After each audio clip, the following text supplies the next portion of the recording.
Hey guys, I wanted to come today and show you some rust dyeing that I'm doing today on some fabric. I was at a friend's farm this past couple days and I was able to walk around and grab some rusty bits that were laying on the ground. So I wanted to go ahead and make some rust dyed fabric, so I figured I'd show you how.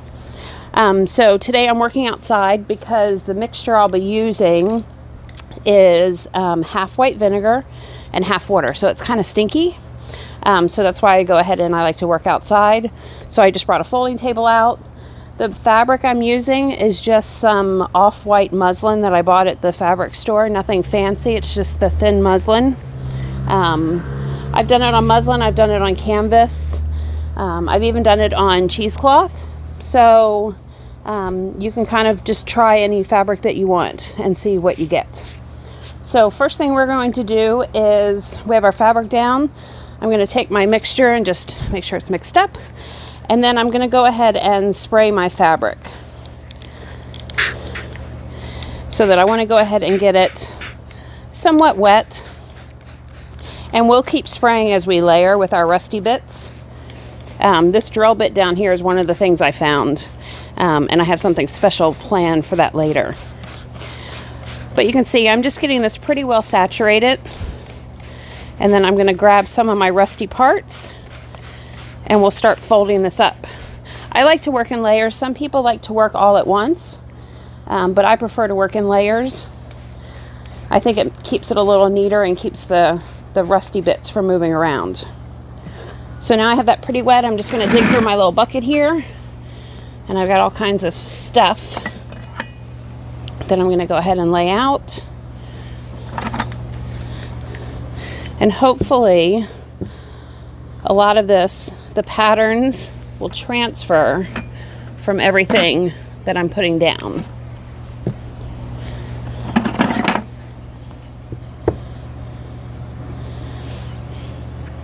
And you'll notice I'm kind of laying them lengthwise because what we're going to do is we're going to fold the fabric over and then we'll pull it towards us and fold it over. So I'm trying to orient everything kind of north and south.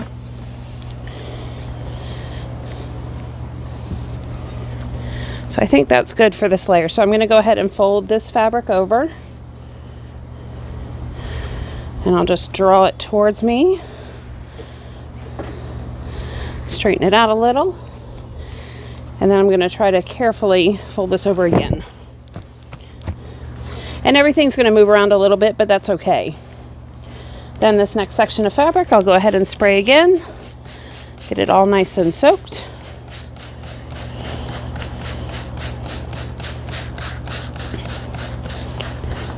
One thing I will tell you, I'm working on my patio. Because this is vinegar and water, it's actually a really good weed killer, but it's also a grass killer. So don't do this in your pretty green yard.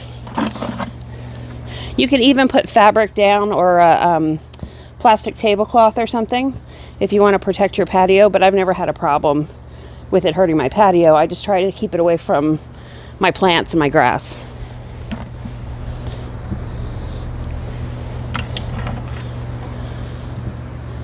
All right, now that I have that down, we're going to try to do the same thing we did before, just real quick. Flip it over, draw it towards us, and now I have just this last little bit I'm going to wet.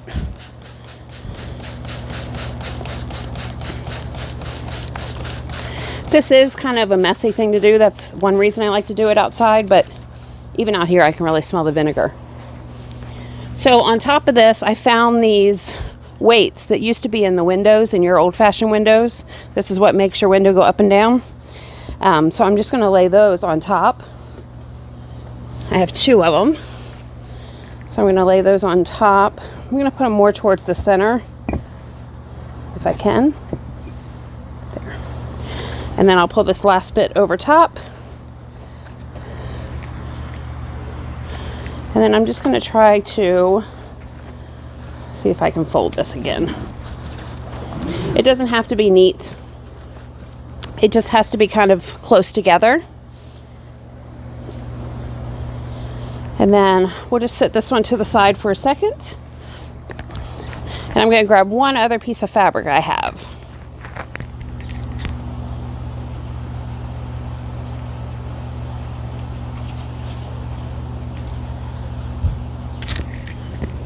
So I have just this little strip, and I want to wet this, and I'm going to wrap it around that drill bit because I want to grab all the detail that's off the drill bit. I thought that would be really cool.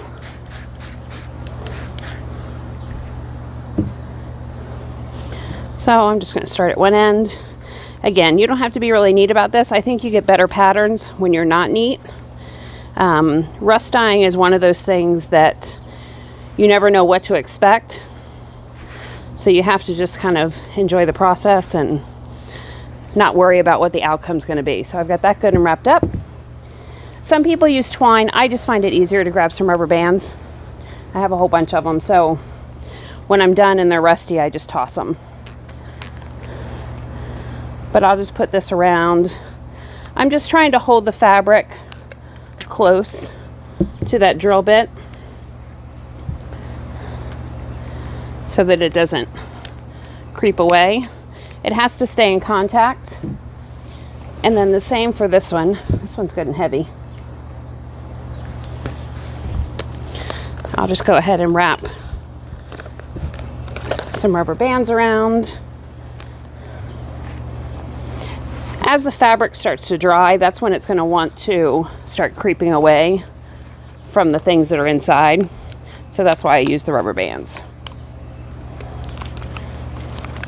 And I'll do one on the other end, and that'll be good. There. So that's good and trussed up. I got that. And I'm just going to grab a garbage bag that I'm going to put everything in.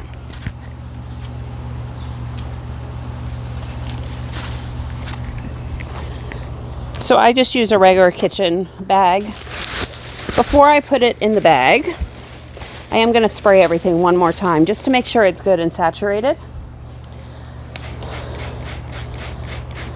I can already see little bits starting to come through because these are truly old, rusty bits.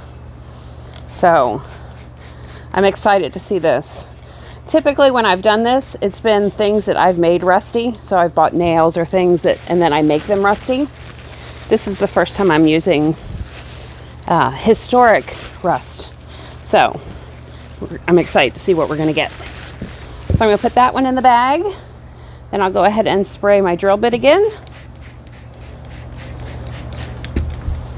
And I will put that in the bag. Of course, that's going to hang out. But I'm just going to wrap the bag around. It's not so much that it needs to be sealed, but I'm trying to prevent the water from evaporating too quickly. So then that is going to sit for at least 24 hours. And then I'll be back to unwrap it and we'll see what we get.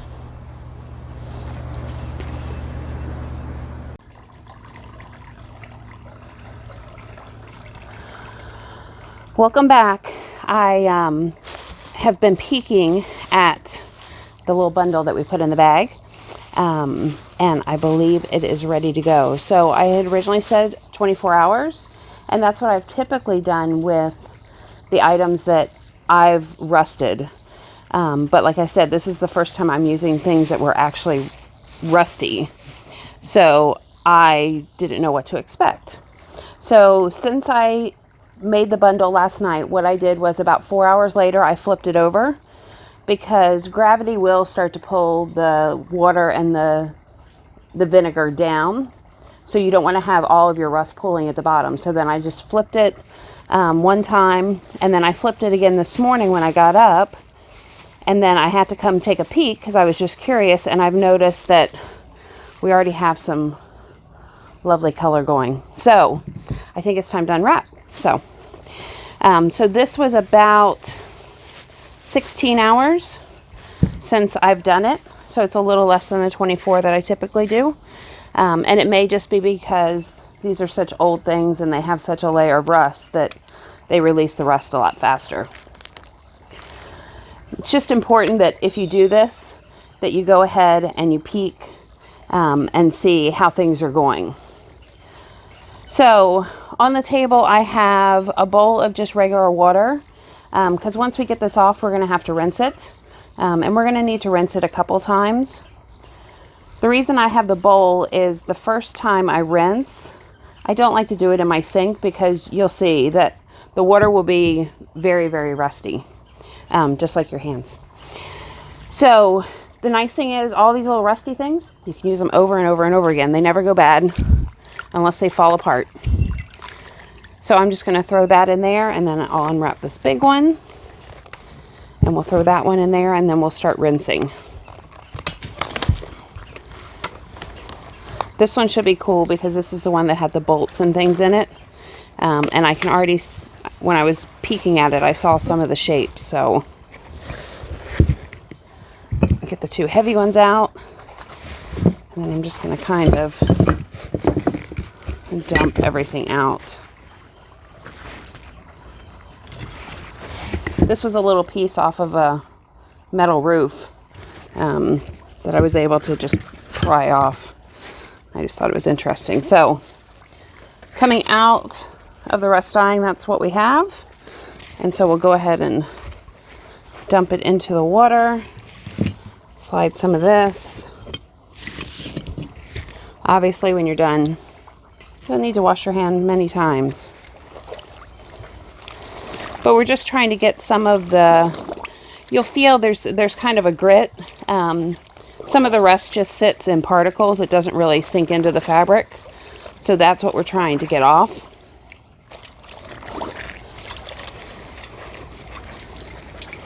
And you'll notice too that when I first put it in, the fabric looked kind of orange and rusty.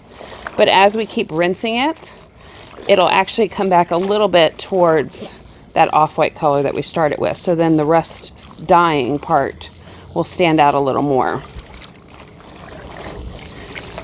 So I'm going to go ahead and rinse this. I'll probably change out the water, and then I'll rinse again, and I'll come back when I'm showing you the final coat, because at that point we'll be adding a little bit of salt. So I'll be back. Okay, so I have rinsed the fabric 2 more times with clean water. And now I have some more clean water. I'm going to add about a tablespoon-ish of salt, because that's going to help set the fabric. So we'll go ahead and put our fabric in. I'm just going to use the fabric to kind of mix the salt in. It's stuck at the bottom. And I'm using just regular table salt. I've never tried it with sea salt or kosher salt, so I would say just go ahead and grab the regular table salt and use that. So you can see the water now is staying pretty clear.